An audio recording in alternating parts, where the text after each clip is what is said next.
Petra Kuppers once said, "Disability culture is the difference between being alone, isolated, and individuated with a physical, cognitive, emotional, or sensory difference that in our society invites discrimination and reinforces that isolation, the difference between all that and being in community."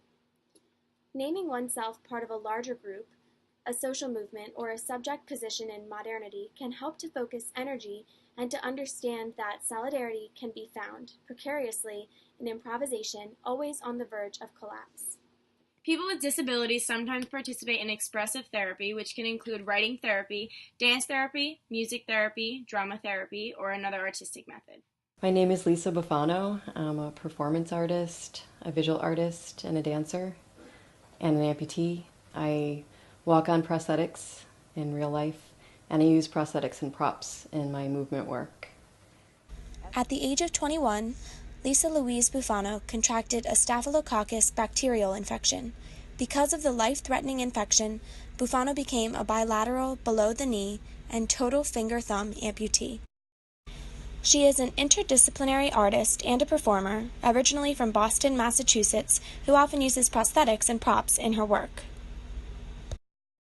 In the past 8 years, Lisa has performed for audiences in Brazil, France, Austria, Croatia, Slovenia, Canada, and in venues all across the United States. She is a Franklin Furnace Fund for Performance Art recipient and has an ongoing association with the Mackle School in Vienna, Austria.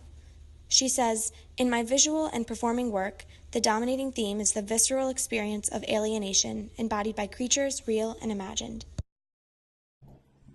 Peter Longstaff was born in 1961 with no arms. His mother, Elise Longstaff, was given a drug called thalidomide to ease morning sickness while pregnant that later was proven to cause many deformalities with newborn babies. Peter adapted to his disability and developed impressive fine motor skills with his feet at a young age. He could do almost anything an able-bodied person could do, such as dress himself, operate switches, and open doors. He and his family credit some of his success in everyday life with his love and ambition for art. Using his feet and mouth every day to create paintings trains his body to operate without hands, allowing him to do with his feet what most can't. As a young artist, Longstaff initiated the movement of mouth and foot painters, painting pictures with his feet and mouth. His determination to be an artist propelled him to success, eventually reaching his goal, becoming a credited artist developing paintings as good as able-bodied artists. He is currently 55 years old and still producing art. His works are displayed at the Picture Craft Gallery in Holt, Britain. Robin Williams was a profoundly successful comedian and actor. Williams has been credited as an actor in over 100 films and television series.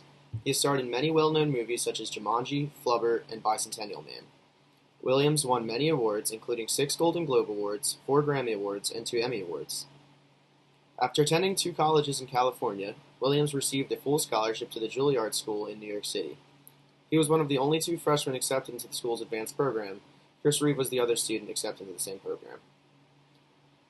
Reeve described his first impressions of Williams, saying, "He talked a mile a minute. I'd never seen so much energy contained in one person. He was like an untied balloon that had been inflated and immediately released.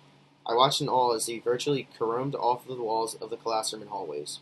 To say that he was on would be a major understatement." In the beginning of his career performing as a stand-up comedian, Williams struggled with alcoholism and addiction. He would drink and do cocaine before shows in order to help relieve stress caused by performing.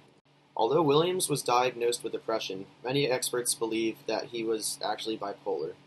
Williams' critics discussed his peculiar style of performing, claiming it to be intense, utterly manic, and as if at any moment his creative thought process could reverse into a complete meltdown. Either way, it was this constantly manic state that allowed for Williams to succeed in comedy. His personality and humor was driven by it. Williams fought severe depression and struggled to maintain his sobriety throughout the rest of his life, but was successfully able to quit using cocaine.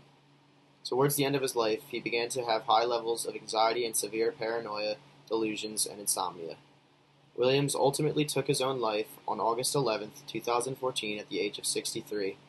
His autopsy revealed that he had diffuse Lewy body dementia, a type of incurable dementia that worsens over time.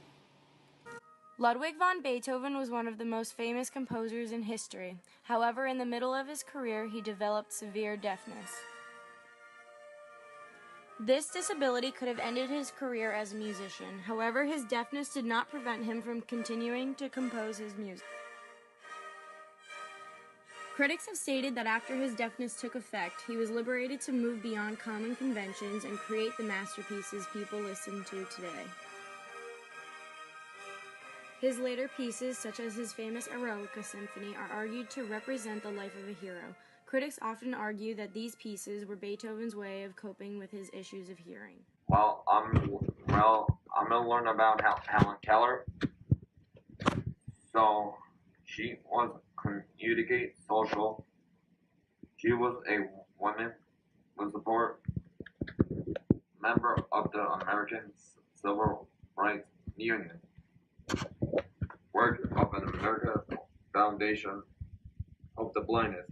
She helped people with grain and see to education and rights centers.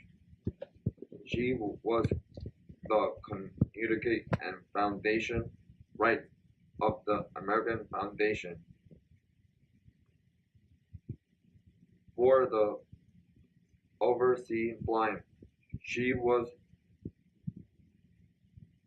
extending constantly exam of the people with blindness. Good job. And then do you want to talk about her background for a little bit? So her teacher how to spell water with her hand, Mm-hmm. and she was grabbing food. She was grabbing like food, Okay. and then Helen Keller grabbed the keys, and Helen Keller closed the door on her teacher. Oh man, that's crazy.